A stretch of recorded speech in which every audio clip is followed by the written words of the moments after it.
Мына бүгүн 30-октябрь. Анан дагы түшүм бере берчү дейт экен, карабайсыңарбы? Ушуна ошондо ишенсе болот. Кыш кар жааганга чейин. Аябай чоң да бул. Бунун да айырмачылыгын айтып кетейин, айырмачылыгын. Өзү кичинекей эле экен да.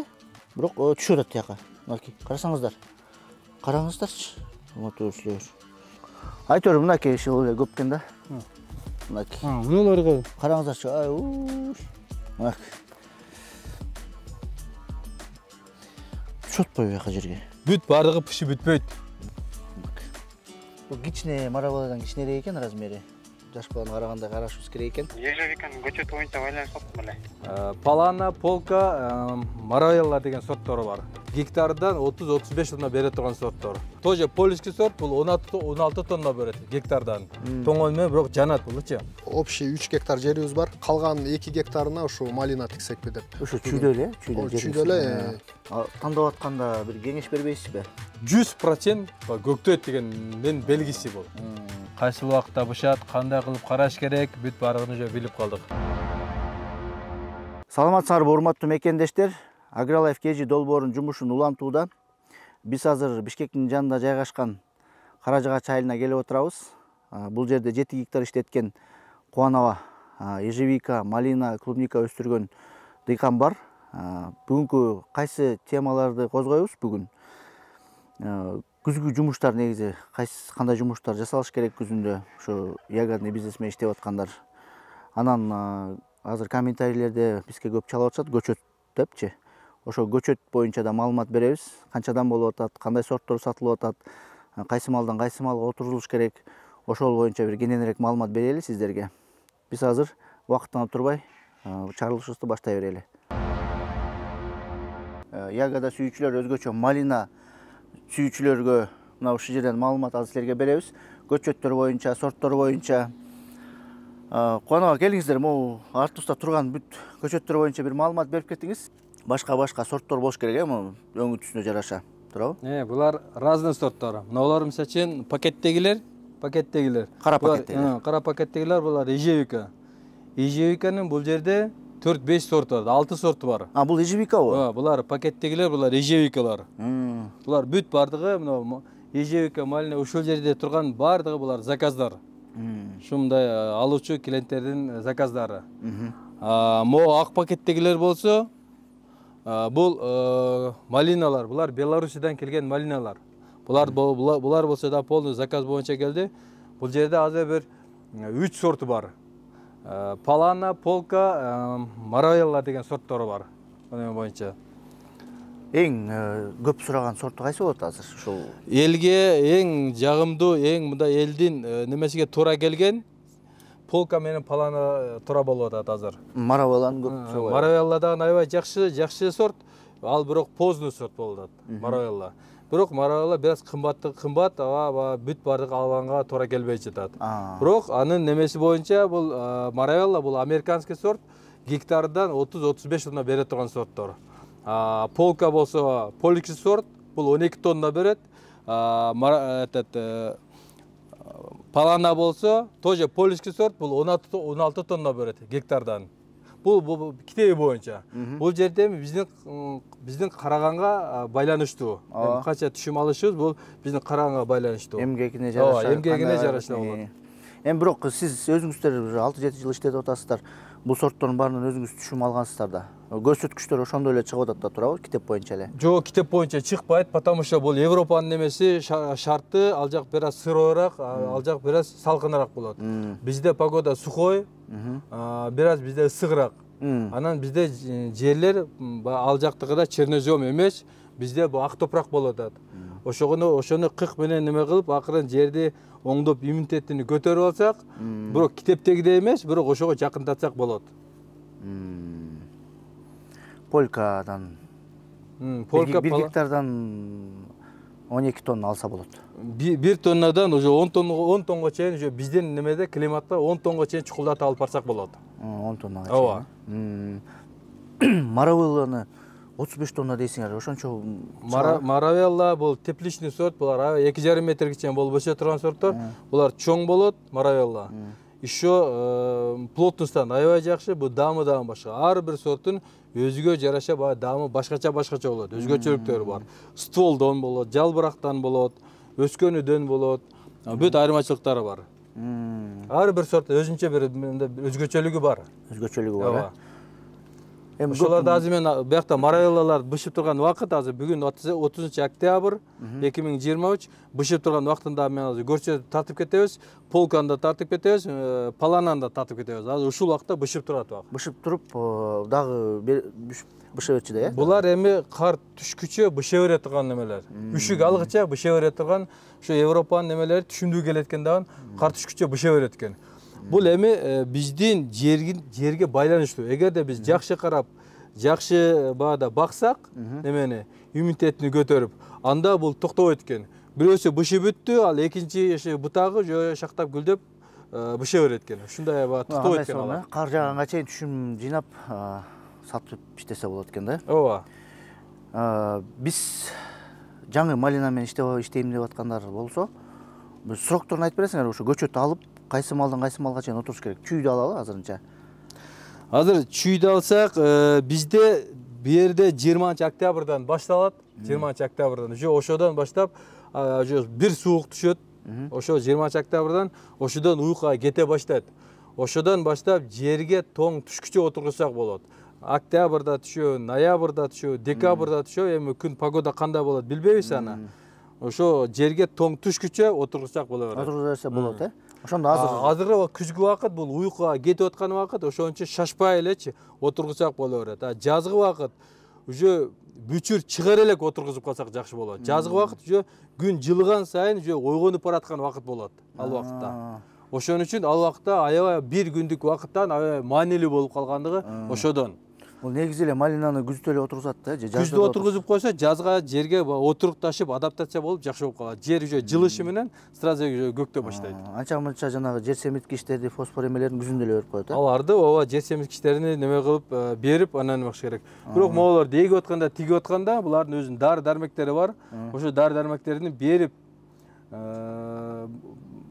витаминдерини берип, как положено, өзүнүн китебиндей кылып тиксек, анда бизде баягыда эле 100% бүт баары 100% деген нерсе жок, бирок потеря аз болот.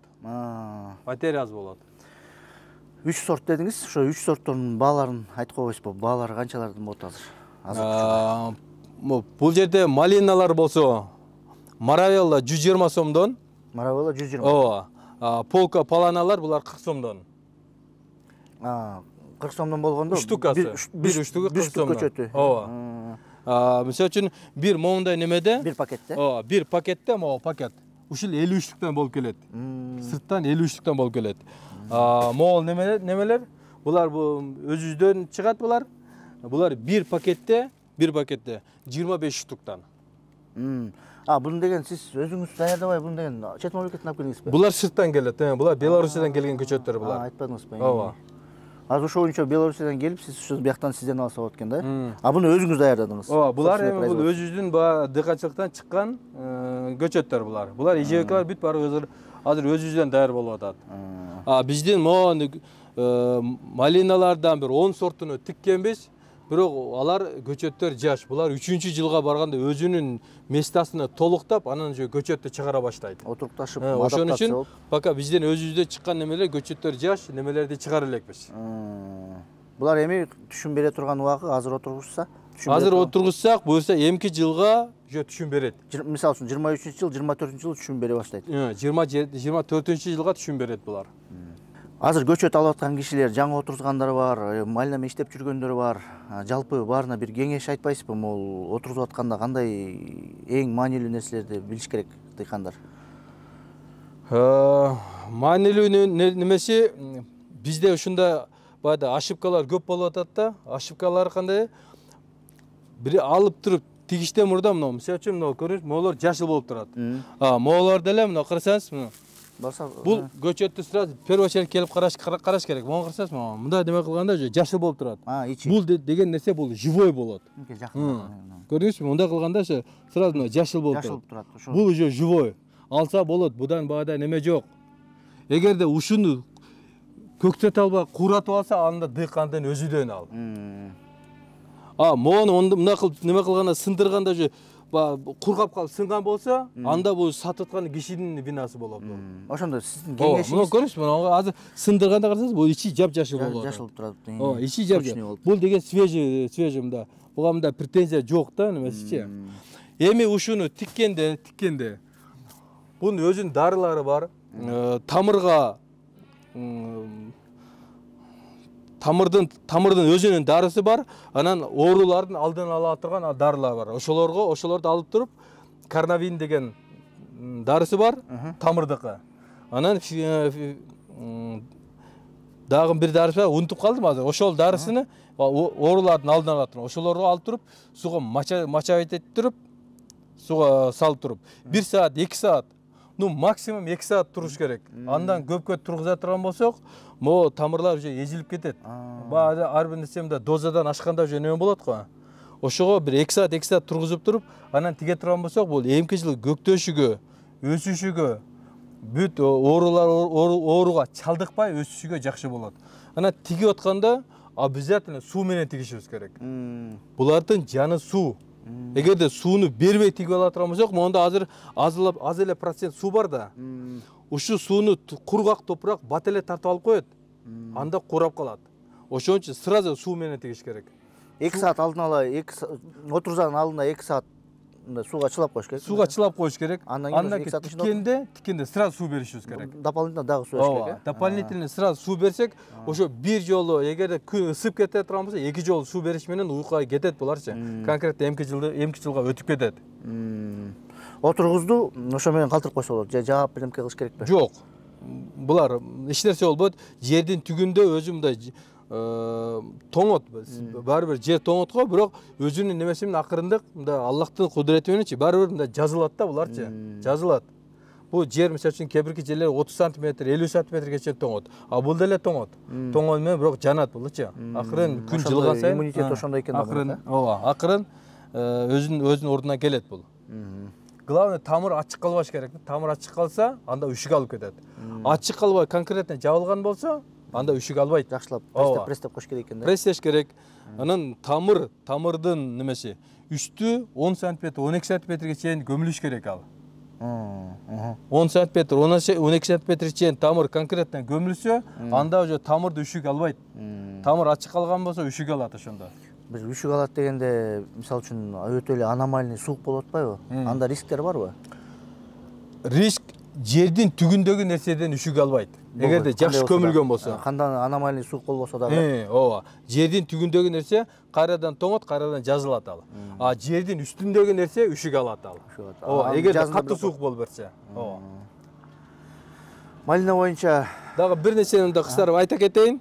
Булардын эң опасный жери, мисалы үчүн ежевиканыкы дагы, малинаныкы дагы. Эң опасный жери бул жакта октябрдын 5-ден баштап 25-ге чейин замырска бар. Замырска. Ошол убакта буга жан кирип калган убакыт болот. Жан кирип калган убакыт болот. Ошо жан кирип калган убакыттагы убактысы өтө опасный. Эгер -5ге чейин бара турган болсо үшүк алат. Бирок үстү жагына, жердин үстү жагына, чыккан жагына алат. Алат, бирок астынан кайрадан чыгарат ошондо дагы. Булар ушунда кайрадан дагы чыгара берет. Бирок кайрадан экинчи жолу чыгарган бир слабый болот. Биринчи жолу чыгарган эгерде үшүктөн калса, анда нормальный. Экинчи жолу слабый болот го, бирок ал деле нормальный. Анда коркунуч жок да. Ошон үчүн ошол замырскадан кийин баада аракетти витаминдери күчтүүрөөк берип, ошон аракетти көрсөк, анда же жакшы болот. Мисалы үчүн могулорду биз көтөрүп байлаш керек да, булар өскөн жагынан түшүн берет. Ошо биз немеге барып туруп, апрелдин аягыдан, майдын башынан көтөрүп байлайбыз. Малина боюнча маалымат аз дагы улантабыз сыяктан, талаадан. Могу ежевиканын сортторунан бааларын айтып коесузбу? Ежевиканын сорттору, лахтей деген сорту 70 сомдон болот, лахнес, калган бүт эле бардык сорттору, ремонтаты сорттор бар бул жерде. Алар бардык сорттор бардыгынын баасы бирдей 100 сомдон. 100 сомдон, лахтей эле. Лахтей 70 сомдон. Лахтей 75. Просто лахтейден 70 болгону, бул мурда келген, биринчи келген сорттордон бул баасын биз көтөргөн жокпуз, бирок түшүмдүүлүгү аябай жакшы. Да эл баягыда неме кылып атат да азыр. Бул лахтей, лахнес, булар эски сорттор болуп калды, азыр жаңы сорттор бар депчи. Бирок жаңы сорттор мына лахнесе түшүн бере албайт. Урожайность буга жетпейт. Буга жетпейт. Жетпейт. Потому что алар ремонтаттан соң алар чаап салабыз. Чаап салып түшүн бергиче булар өсүп турган жагынан түшүн берилет. Бирок монун бирок мээнети бар.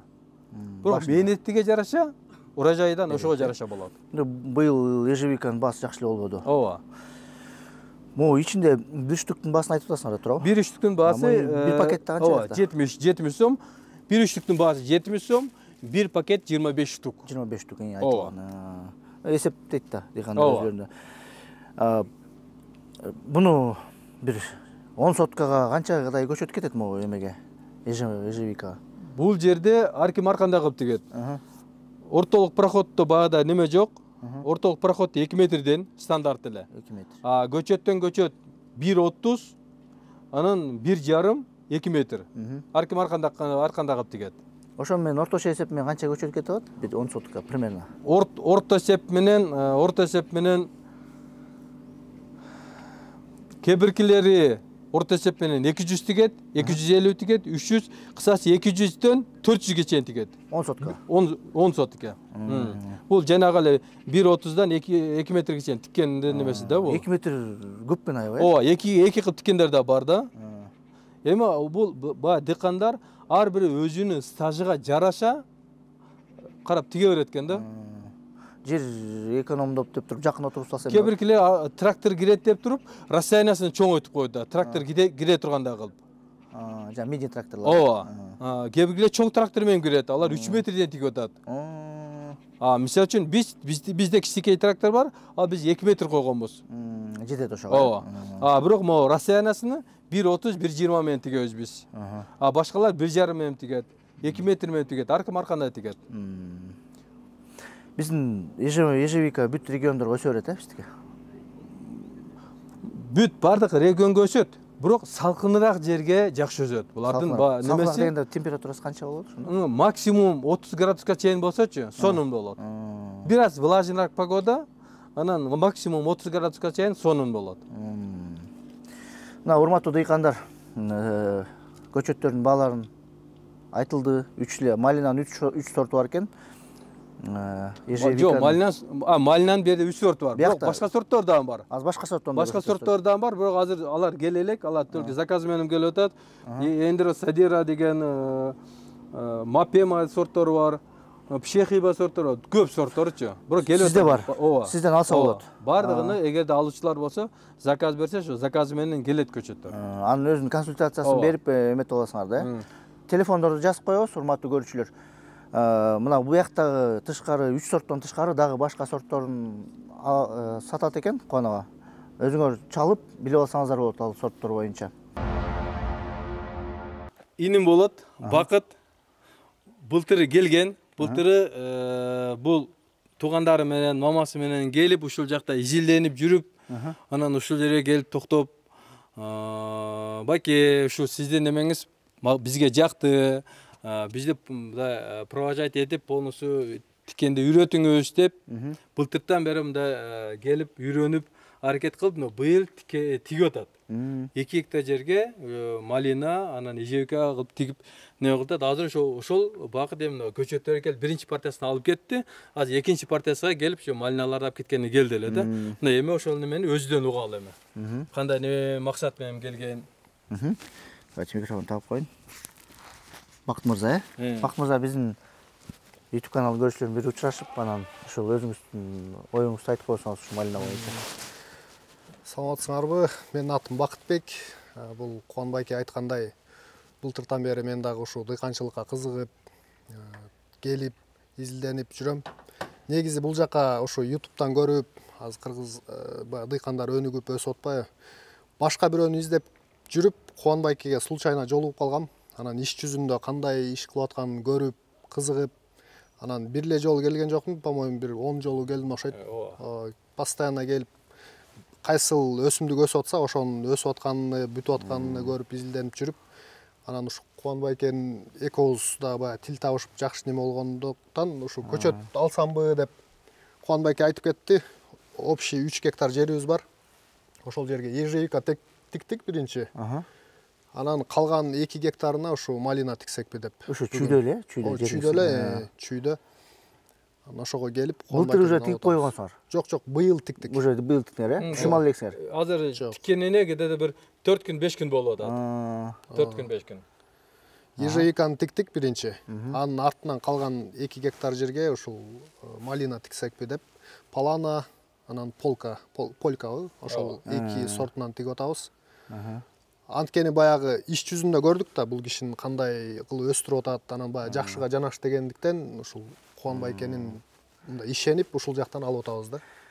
Бакыт мырза, азыр ушу Кыргызстанда негизи ягодный бизнес өнүгүп атпайбы? Баарыбыз көрүп атабыз. Сиз ушу эмне түрткү болду ушул ягодный бизнеске өткөнгө? Мурун эмне менен алек болчусуңар?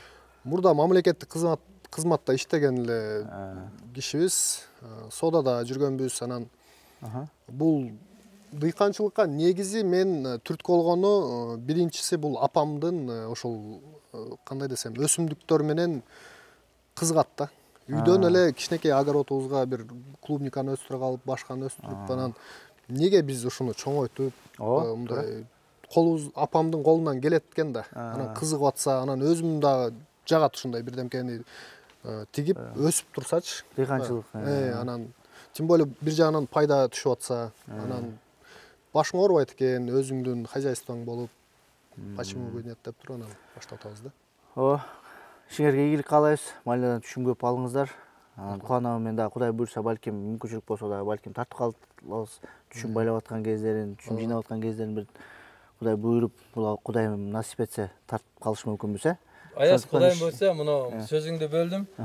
Бакыттын немесиге эмки жыл биз барабыз. Эмки жыл дагы буякта түшүмдөр кандай болуп атат? Ана быйыл алып эгип атат, мына сөмкө азыр түшүп атат. Эмки жылы кандай болуп атат?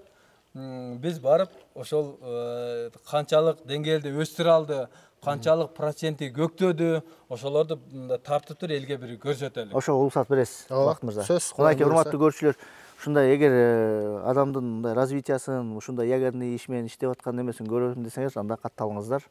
Эмки чыгарылыштардан Кудай буйрса, ошо Бакыт мырза менен дагы силерге бир өзүнчө бир материал даярдайбыз.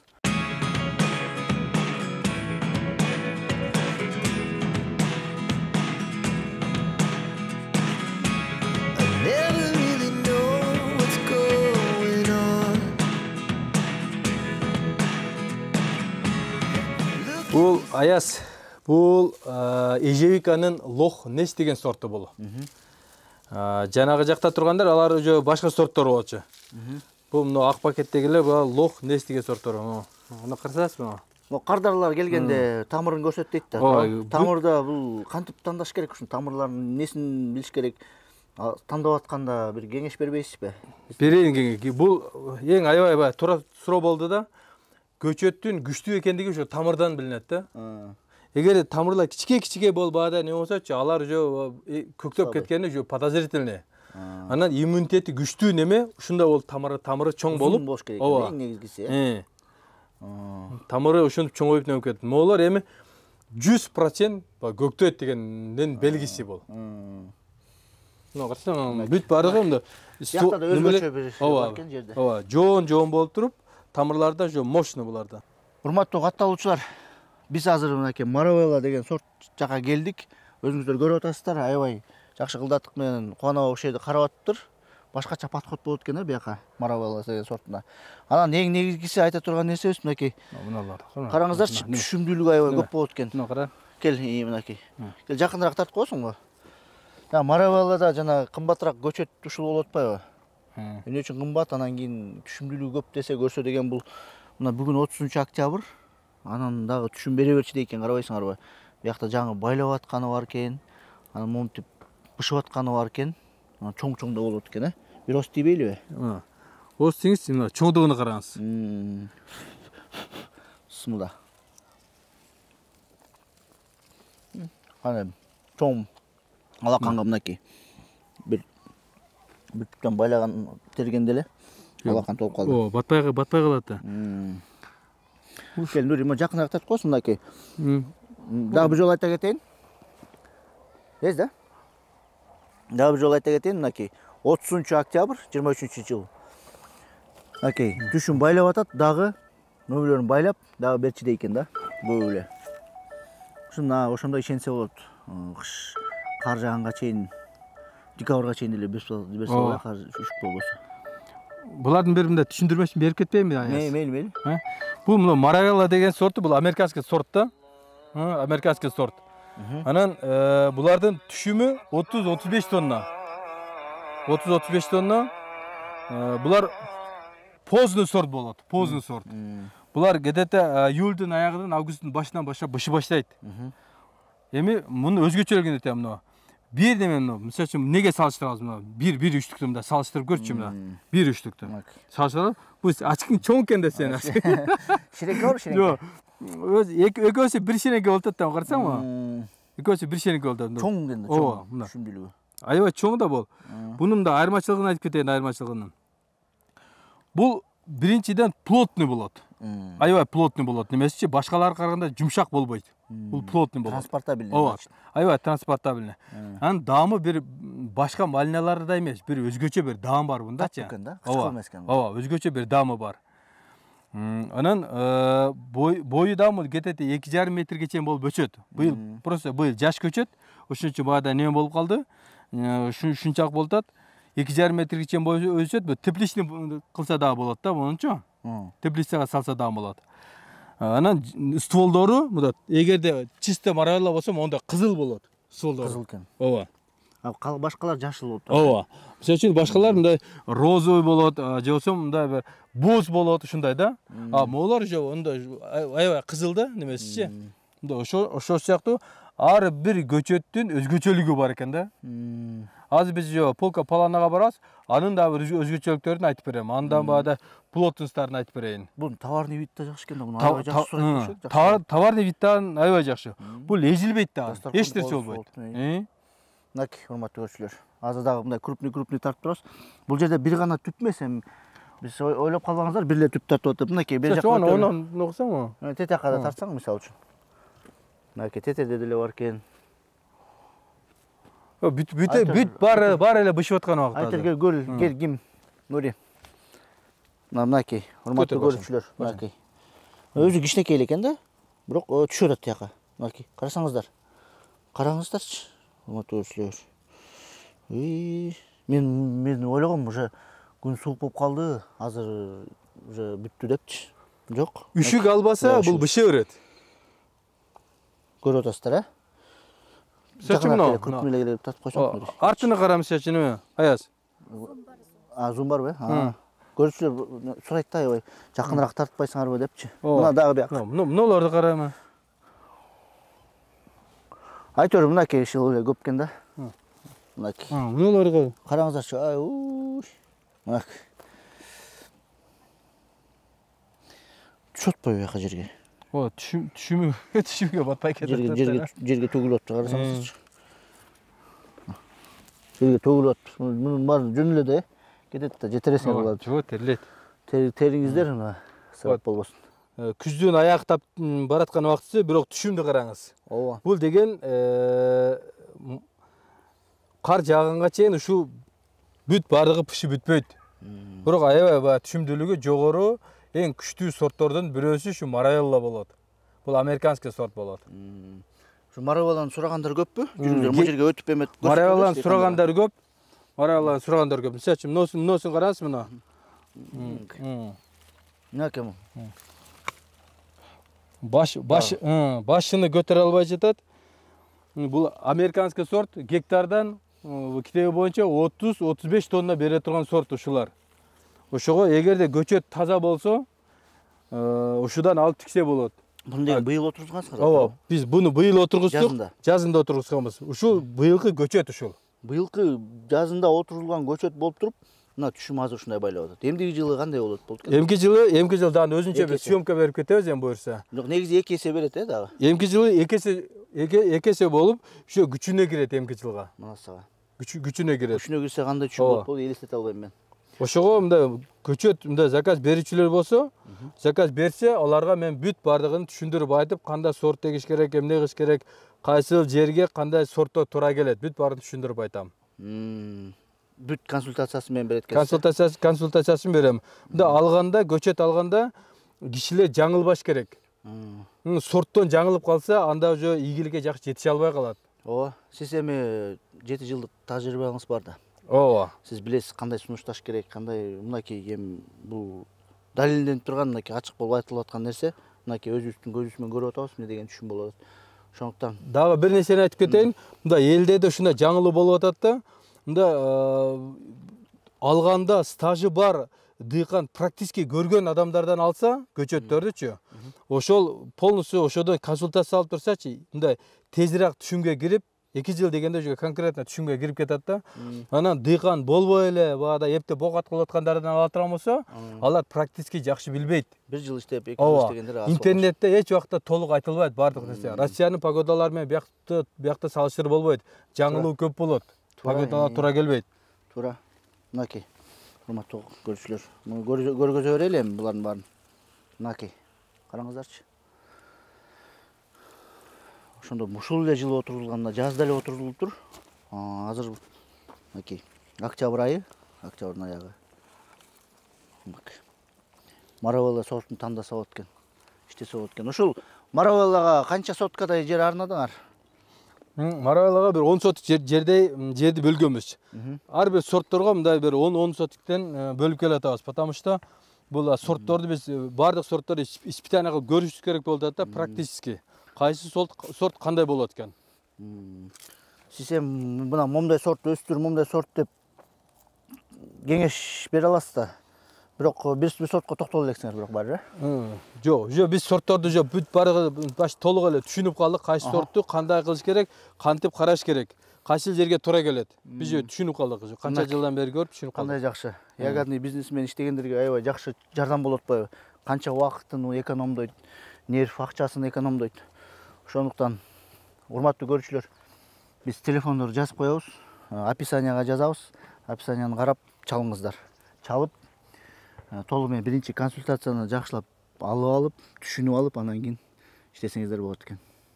Кубанабанын ар жак бетиндеги Маравелласын тарттык. Жанындагы шапка манамаха бар болчу. Азыр бул жерде да бир 10 сотуктай жер бар экен. Башка сортторду эксперимент кылып өстүрүп аткан сортторго. Азыр ушул жерге биз башка сортторду айтып берели. Кубана, могу жерде кайсы сорт болуп өсөт азыр? Быйыл да отуруптуңар бунда? Ооба, буну деле биз быйыл отургуздук. Бул жерде Палана сорту. Палана сорту. Палана сорттан азыр мында аябай токтоосуз бышып аткан убакыт болуп атат.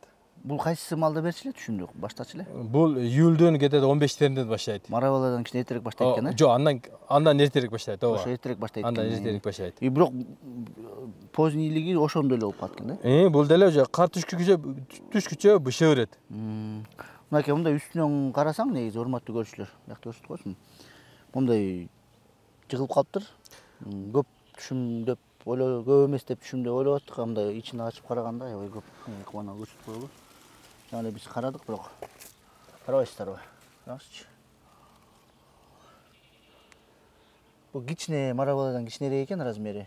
Маравеллага караганда бир аз кичинерээк болот. Бирок булдан аябай түшүмдүү сорт. Бул польский сорт.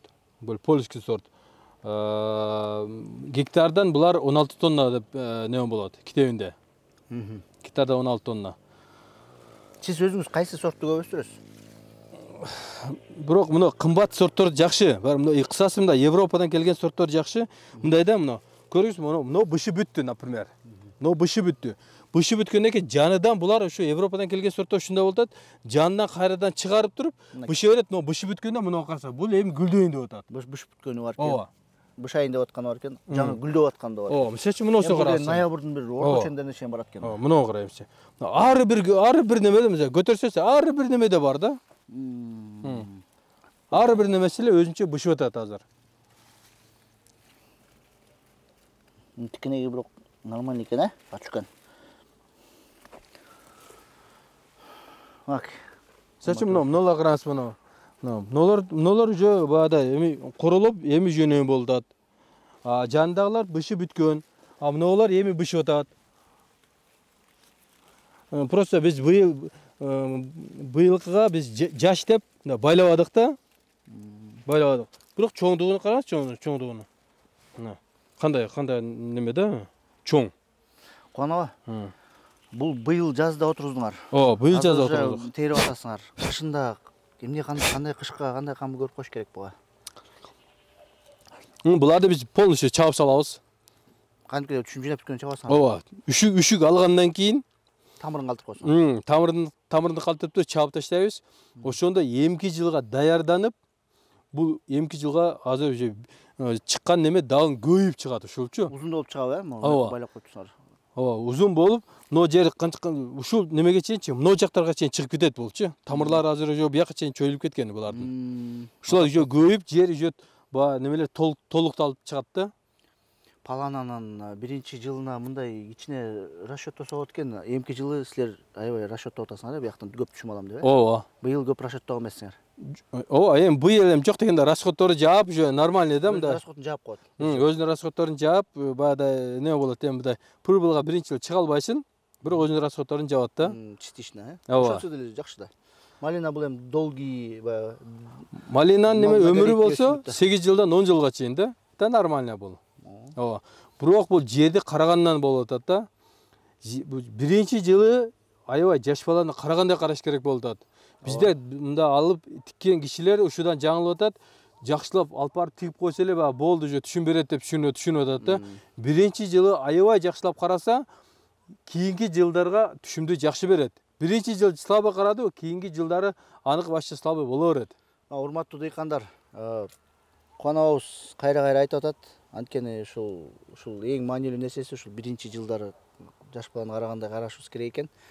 Ошондуктан бул нерсени өзүңүздүн блокнотуңузга бир жерге жазып койсоңар керек. Бул жакта кантипкидей бир список кылып туруп чийип кетиш керек да, туурабы? Ооба, ооба. Бир нерсесин өткөзүп салса жаңылып калат, туурабы? Ошондуктан ошондой кылдатык менен караш керек экен да, аябай. Өз учурунда витаминдерин бериш керек, өз учурунда суу караш керек дегенде баягы маселелер бар да мына.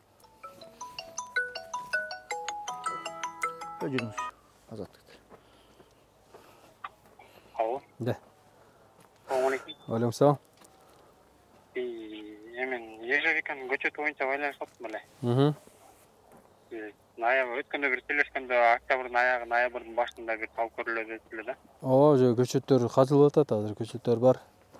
Муну терип атканда, эметип атканда кандай кеңеш бересиңер? Могу тикенекке терип аткан кишилер, иштеп аткан кишилер ушу тикенектерине көнүп калдыңар уже.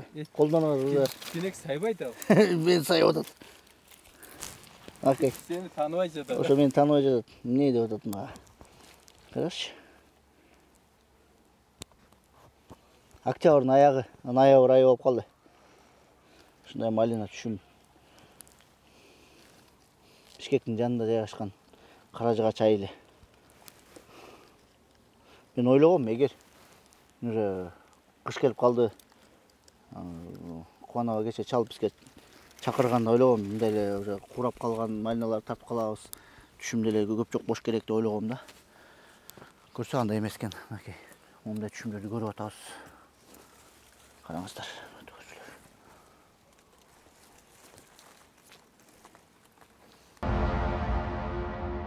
Кубанова, биз бүт баарын айтып, толук маалымат бердик деп ойлойм эми көчөттөр боюнча. Негизи дагы көп эле суроолор бар ягодный бизнестечи. Аны комментарийге жаза бериңиздер. Бир күнү биз Кудай буйрса комментарийлер негизинде аябай негизи комментарий жазылат да көпчү. Ошолор негизинде да бир чыгарылыш даярдасак болот. Эми ал ышында бир убакыт болгондо жооп кылып бир контент чыгарабыз да. Азыр ушул жыйынтык чыгарып биздин көрүүчүлөргө ушул бир сыйра да кайталап коюңуз. Кандай сорттор бар, канчадан, ошол боюнча маалымат берип койсоңуз. Урматтуу көрүүчүлөр, ягодага кызыккан дыйкандар, ежевика, малина, основном бизде ежевика менен малина. Ошого кызыккандар болсо келиңиздер, көчөттөрдү заказ бериңиздер. Колубуздан келишинче биз өзүбүз үйрөнгөн нерсени сиздерге дагы үйрөтүп жолго түшүрөлү. Бир мусулманчылыкта өзү билген нерсени башкага дагы үйрөтүп, айтып, үйрөтмөйчө толук момун мусулман боло албайт дейт. Ошол сыяктуу биз колубуздан келишинче жардам берели. Биздин эми 7 жыл, 8 жылдык болушунча стажыбыз бар. канчалык бир деңгээлде биз түшүнүп калдык. Кайсы сорт кайсы убакытта бышат, кандай кылып караш керек, бүт баардыгын уже билип калдык. Сиздер урматтуу көрүүчүлөр, биз могу описанияга телефондорду жазабыз, дарегин жазып коебуз, маалымат алыңыздар. Кона баалар боюнча бир айтып кеттиңиз, анан кийин жыйынтык чыгарып кетели. Ар бир немеде өзгөчө жараша баягы тонкостары бар. Ошо эми тонкостарын бүт өз учурунда, өз моментинде карап кетиш керек да. Эми баалары боюнча мисалы үчүн эң минимальный баалар, мисалы общий үстүртөн эле бир айтайын. Кимге кандай сорт керек болсо айтса, мен личке менен кайрыла турган болсо, мен сорттордун баасын айтып, түшүндүрүп кетем. 35 сомдон баштап 250 сомго чейин сорттор. Сортуга жараша болот бул немелер. Сорту, малина сорттор аябай көп. Ежевиканын сорттору 70 сомдон баштап 150 сомго чейин. Сортуга жараша. Бүт бардык сорттор тууралуу кайрыла берсин, кайсы жерге тигиш керек, канча жерге тигиш керек, колубуздан келишинче жардам берип, консультация бергенге биз даярбыз. Даярсыз да. Телефондор жазылат. Мейли анда, урматтуу көрүүчүлөр, сак саламат болуңуздар. Урматтуу көрүүчүлөр, баардыгыңыздар ойлогон ой максатыңыздарга жетиңиздер. Кудайым берекесин берсин баардыгыңыздарга. Мейли, эмки чыгарыштан көрүшкөнгө чейин. Ассаламу алейкум.